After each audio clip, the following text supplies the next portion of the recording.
Where there is so much racket, there must be something out of kilter. Sojourner Truth.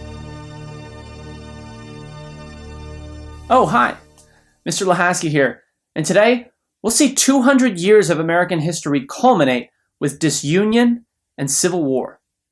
In many ways, the American Civil War has its roots in the colonial days, when northern and southern colonies developed starkly different economies, social structures, and labor systems. Through the nation's early years, the gap between the sections widened, and the problem of slavery increasingly appeared to be a flashpoint in American politics. Politicians turned to a flurry of compromises in order to stifle debate over the issue, but by 1858, New York Senator William Henry Seward observed that slavery was at the center of what he deemed an irrepressible conflict. Between 1854 and 1860, a number of events served to further inflame tensions between the North and the South, to the point where the Union could no longer withstand the diametrically opposed worldviews of the two sections. Today, we'll catalog these events and discuss the implications of secession. But first, a big question. Was slavery the main cause of the Civil War? Let's make this easy. Yeah, it was. You've surely noticed by now that seldom do these big questions have such a simple answer. But this one does. The vast pool of scholarship on the American Civil War overwhelmingly points to slavery as its principal cause. The primary sources, the actual evidence, is equally damning. Yet, the Civil War is a highly politicized chapter of America's story.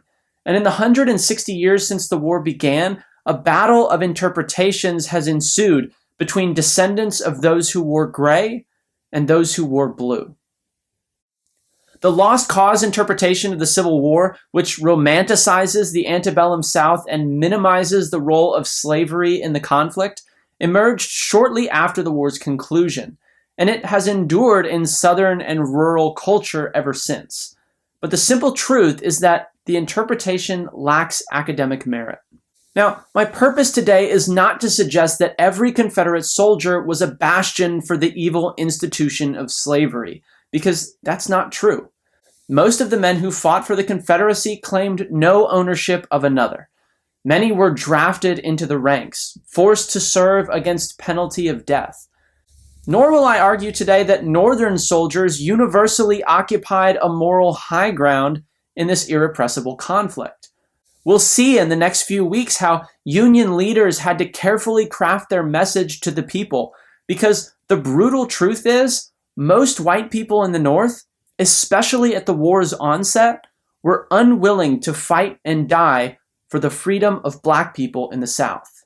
So as we discuss the American Civil War, and indeed any war, we should be cognizant of these nuances, because the motivation of those who fight in wars does not always match the motivation of those directing them. But this nuance does not change the facts of this question. Southern leadership withdrew from the Union in order to protect slavery from what they perceived to be an existential threat to that institution, and Northern leaders endeavored to stop them. We'll get into the war in good time, but first, we need to discuss the events that triggered it. Unsurprisingly, they all concern slavery. Here's our first big idea. After 1854, slavery was inseparable from national politics, and a series of developments kept the debate over slavery in the headlines, eventually rendering the North and South irreconcilable.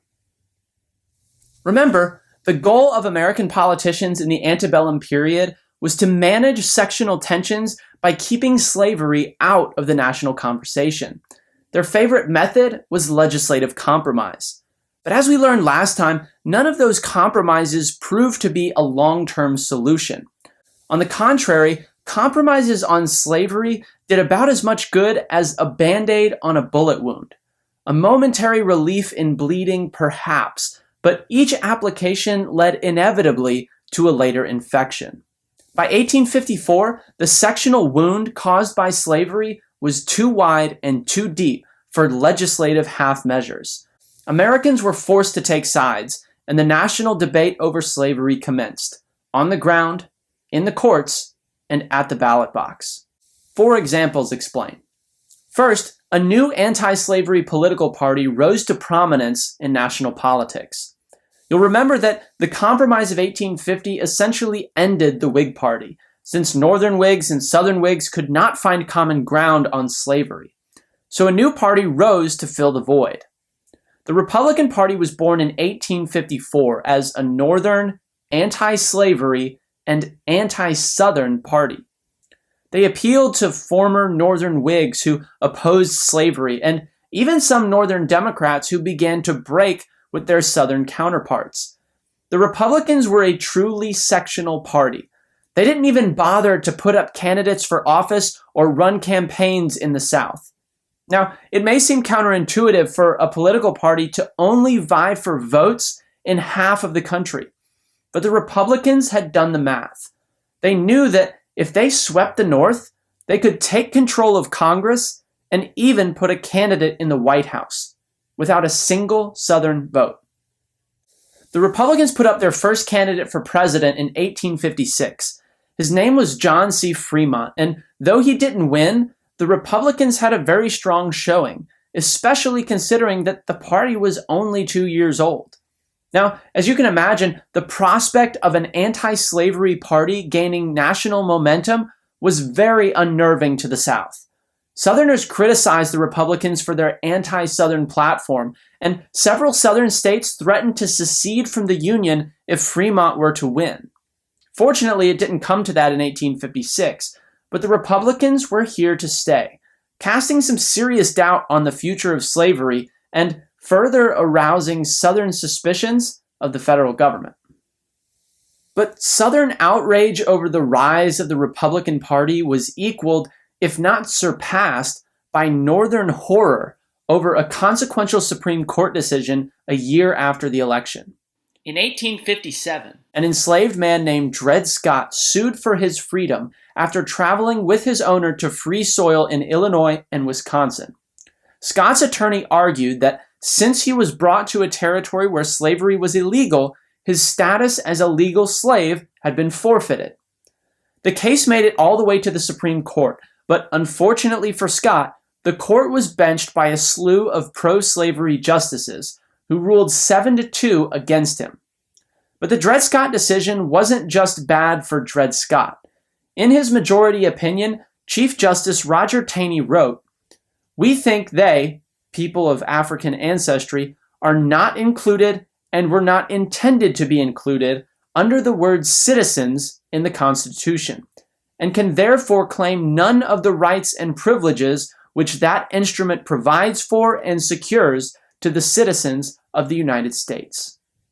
The Dred Scott decision was one of the most damaging Supreme Court rulings in American history, and its legal effects were sweeping. As Taney remarked, the court asserted that black people, free or enslaved, were not entitled to citizenship or constitutional protections. The decision also affirmed that enslaved people were legal property. This created a major roadblock for future efforts to outlaw slavery, since the Fifth Amendment prohibits the seizure of property without due process.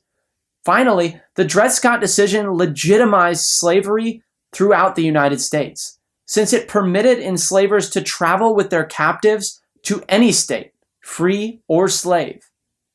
Northerners railed against the Dred Scott decision and feared that the South would continue using judicial infrastructure to expand slavery's footprint in the United States. The next major development in the national debate over slavery came in the 1858 midterm elections. One Senate race in particular captured the nation's attention.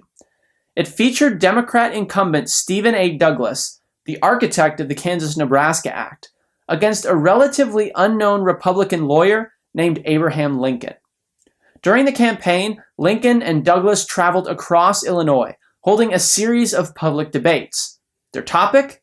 The future of slavery in the United States.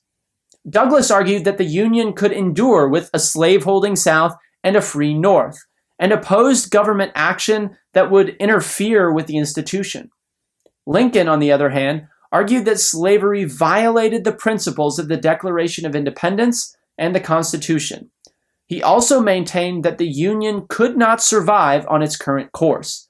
In his most famous speech from the debates, Lincoln remarked, "A house divided against itself cannot stand. I believe this government cannot endure permanently half slave and half free." Lincoln lost his election to Stephen Douglas. Douglas was, after all, a giant in Illinois politics. But the LincolnDouglas debates were about more than a single Senate seat. They illustrated the changing landscape surrounding the slavery debate. Remember, politicians had long avoided talking about slavery, but Lincoln and Douglas talked about it almost exclusively. Newspapers printed transcripts of the debates across the country, exposing Northerners to new arguments and implications surrounding the issue. The debates also helped to make Abraham Lincoln a household name and put him in conversations about future presidential elections. In 1859, tensions between the North and South were aroused further when John Brown reemerged in national headlines. Brown had laid fairly low ever since his infamous Pottawatomie Creek Massacre in Kansas, but his efforts to end slavery through violent means continued. In 1859, he attempted a daring mission. Brown led a 21-man army to Harper's Ferry, Virginia. He planned to seize the federal arsenal there, steal U.S. Army weapons, and arm the local slave population, in the hopes that they would trigger a wave of armed slave rebellions throughout the South. Brown's men managed to get inside the military complex, but this is where things fell apart. Because Brown's outfit had failed to communicate their plans with the locals, the slave uprising never materialized. Instead, Brown was quickly surrounded by a U.S. Army division led by Robert E. Lee. He was summarily arrested and charged with murder, conspiring with slaves, and treason against the United States. Brown's trial played out in the national media. After a week in court, he was convicted and sentenced to execution by hanging. Brown played the role of the martyr perfectly and remarked that he was willing to die in the struggle to end slavery. His words were widely published. "Now, if it is deemed necessary that I should forfeit my life for the furtherance of the ends of justice, and mingle my blood further with the blood of my children and with the blood of millions in this slave country whose rights are disregarded by wicked, cruel, and unjust enactments, I submit. So let it be done." Responses to John Brown's final chapter varied. Moderates on both sides of the slavery debate condemned Brown's actions, but moderates were increasingly difficult to find.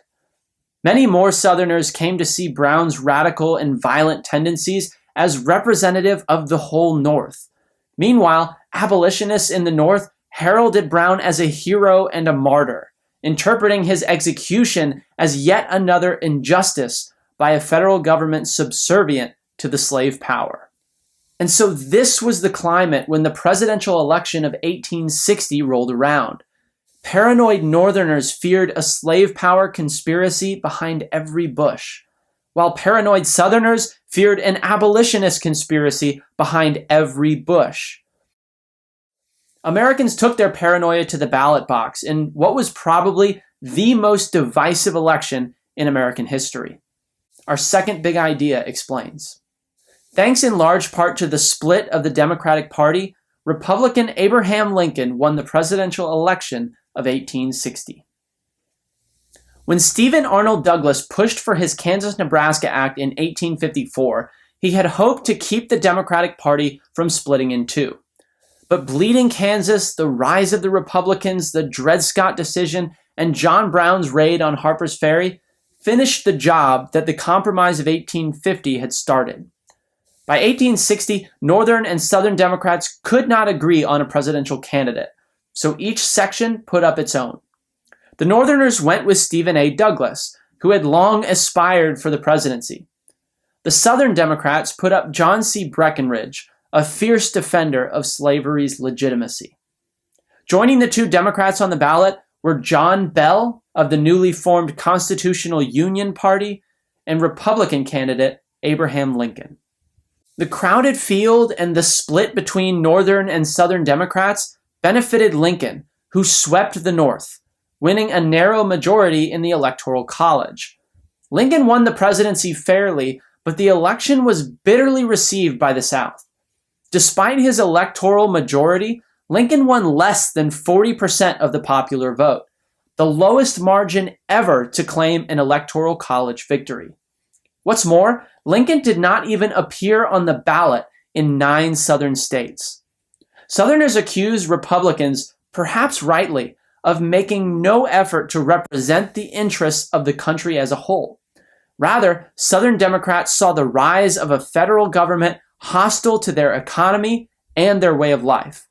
The prospect of a Republican in the White House was too much for the South to bear, and Southerners moved quickly to protect their institutions, namely slavery. The secession of the Deep South is outlined in our third big idea. The election of Abraham Lincoln in 1860 was the trigger for Southern secession, which began in South Carolina and continued in the Lower South. Southern states identified slavery as their principal motivator for secession. On December 20th, 1860, only days after Lincoln's Electoral College victory was finalized, South Carolina became the first state to secede from the Union, all but ensuring that the nation was headed towards civil war. But in order to really understand the situation, we need to look back for some historical context on secession.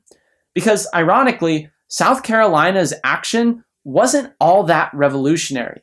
The issue of secession had been fermenting for decades, and for decades, American political leadership had failed to address it. The idea of secession began in an early draft of Thomas Jefferson's Kentucky Resolution in 1798, which suggested that states could secede if the federal government violated the Constitution. The issue came up again in 1814, this time in the North, when Federalist leaders, disillusioned by the War of 1812, discussed seceding in order to make peace with Great Britain. In both of these cases, political leadership in the federal government failed to respond to the notion that a state could secede. In 1832, South Carolina threatened to secede during the nullification crisis, and to his credit, Andrew Jackson did prepare to stop them. But a compromise tariff lowered tensions without addressing secession directly. Then, in 1850, as sectional tensions were rising, secession was floated by slave states at a convention in Nashville, Tennessee. But again, compromise averted the crisis. And then came the elections of 1856 and 1860. In each case, the South threatened to secede if a Republican was named president. Fremont lost his race in 1856, so the threats faded away and the issue was again ignored. But after Lincoln's electoral victory in 1860, the South finally followed through on its threat. To say that Lincoln inherited a mess would be the understatement of the century. He was elected in November, but would not take the oath of office until March of the following year. In the interim 4 months, he could only watch as the Union collapsed. South Carolina seceded on December 20th. Then, in January and February 1861, 6 states of the Lower South joined them: Mississippi, Florida, Alabama, Georgia, Louisiana, and Texas. When each state declared their secession, they issued a document explaining the rationale for their decision. It is in these secession papers where we find the most compelling evidence of their motivation: the protection of slavery. Georgia explained, "A brief history of the rise, progress, and policy of anti-slavery will fully justify the pronounced verdict of the people of Georgia." Mississippi declared bluntly, "Our position is thoroughly identified with the institution of slavery, the greatest material interest of the world." Said South Carolina, "The non-slaveholding states have assumed the right of deciding upon the propriety of our domestic institutions. They have denounced as sinful the institution of slavery. They have encouraged and assisted thousands of our slaves to leave their homes, and those who remain have been incited to servile insurrection." And Texas. Texas was received as a commonwealth holding, maintaining, and protecting the institution known as Negro slavery, the servitude of the African to the white race. a relation which her people intended should exist in all future time. And the list goes on. Slavery was at the center of the secessionist movement, and the Lower South moved quickly to fortify it. The Confederate States of America were formed in February 1861. They adopted a constitution that was nearly identical to that of the United States, with one important difference. The Confederate Constitution explicitly protected the institution of African slavery. The Confederate States named Jefferson Davis, a former U.S. Senator from Mississippi, their president, and he took office in Montgomery, Alabama on February 18, 1861. And through all of this, Lincoln could only look on, counting down the days until his own inauguration. It's worth noting, too, that Lincoln had made no official indication that he intended for his federal government to interfere with slavery where it existed. But Lincoln's reputation as an anti-slavery man and his party affiliation, combined with the arousing events of 1857, 58, and 59, were enough to send the South scurrying in fear that slavery would soon come under attack. We'll never know if Lincoln would have taken action against slavery had the South remained in the Union.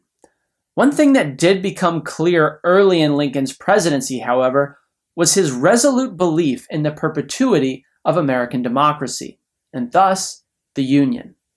And when he finally took office, he took swift action to ensure the Union's survival, bloody though it would be. So, was slavery the only cause of the Civil War? Certainly not. A popular refrain is that states' rights drove the South to secede, and this is true. States' rights had been a key tenet of Jefferson's Democratic Republican Party, and indeed of the South. It had inspired the Virginia and Kentucky resolutions and nearly led to secession during the 1832 nullification crisis.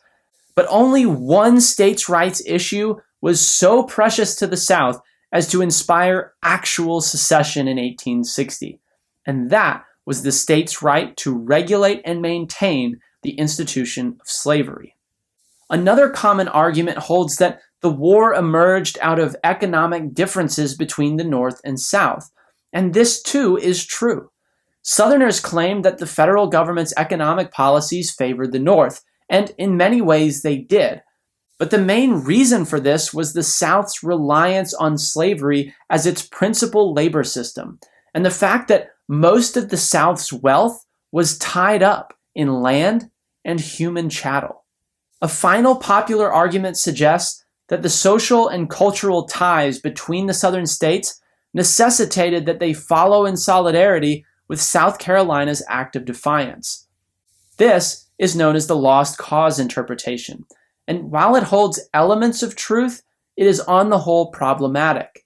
The culture of the South was indeed distinct from that of the North, as was its social structure, but the culture was defined by white supremacy, and even though most Southerners owned no slaves, every Southerner's position in Southern society was a function of their relationship to the racial order and the institution of slavery. The Civil War was a conflict 200 years in the making, and nearly 200 years after its conclusion, we're still feeling its effects. Next time, we'll take a look inside the bloodiest conflict in America's history. See you then.